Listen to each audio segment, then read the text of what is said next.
કચ્છ જિલ્લામાં ચોમાસાની સિઝન અડધી થવા આવી હોવા છતાં વરસાદના કોઈ સગડ દેખાતા ન હોવાના કારણે રણ પ્રદેશમાં પાણી અને ચારાની તીવ્ર કટોકટી સર્જાઈ છે.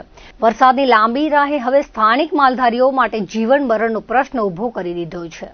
એક સમય લીલાછમ ઘાસથી લહેરાતા બન્ની સહિતના વિશાળ ગૌચરો અને આજે સંપૂર્ણપણે સૂકા ભઠ્ઠ બની ગયા છે, જેના કારણે લાખો મૂંગા પશુઓ આકરા ઉનાળા જેવા માહોલમાં ભૂખ અને તરસથી તડવડી રહ્યા છે. પરિસ્થિતિ એટલી હદે વણસી ગઈ છે કે કુદરતી આજીવિકા પર નભતા માલધારીઓ હવે પોતાના પશુધનને જીવતું રાખવા માટે બજારમાંથી મોંઘા ભાવનો ચારો ખરીદવા મજબૂર બન્યા છે, જેમની આવકનો એકમાત્ર સ્ત્રોત પશુપાલન છે. તેવા પરિવારો દેવાના ડુંગર નીચે દબાતા જઈ રહ્યા છે. ગ્રામ્ય વિસ્તારોના પરંપરાગત તળાવો અને સીમના કુવાઓ ખાલી થઈ જતા હવે પશુઓને પીવાનું પાણી પૂરું પાડવું પણ એક મોટો પડકાર બની ગયો છે. પશુઓની આંખોમાં દેખાતી તરસ અને પેટનો ખાડો માલધારીઓના હૈયાને વલોવી રહ્યો છે.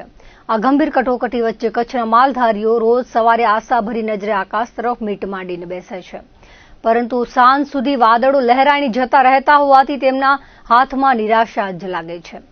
હૃદયદ્રાવક સ્થિતિ વચ્ચે માંડવી પંથકના માલધારી આશાભાઈ રબારીએ પોતાની વેદના ઠાલવતા જણાવ્યું હતું કે મેઘરાજા હવે તો મહેર કરો, અમારા મૂંગા પશુઓ ભૂખ્યા અને તરસ્યા છે.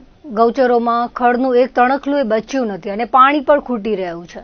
જો હજુ થોડા દિવસ વરસાદ નહીં પડે તો અમારી વર્ષોની મહેનતથી ઉછેરેલું આ પશુધન અમારી નજર સામે જ દમ તોડી દેશે. કચ્છની ધરતી પર અમી છાટણા કરી અને આ મૂંગા જીવોને બચાવી લેવા પશુપાલકો પ્રાર્થના કરી રહ્યા છે.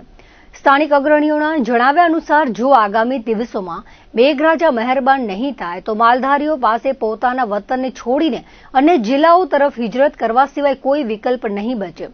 પશુધનને બચાવવા માટેનો આ સંઘર્ષ હવે સીમાચિહ્ન રૂપ બની ગયો છે.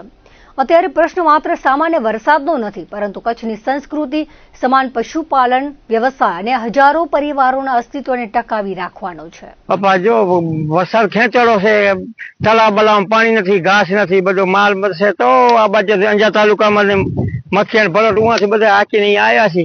ચડિયાણ કાંઈ નથી. હવે તો અવાડા બાવડા પાણી હોય ન હોય તો પીએ ને કે રખડે આમાં રૂગો વગડામાં કાંઈ નથી.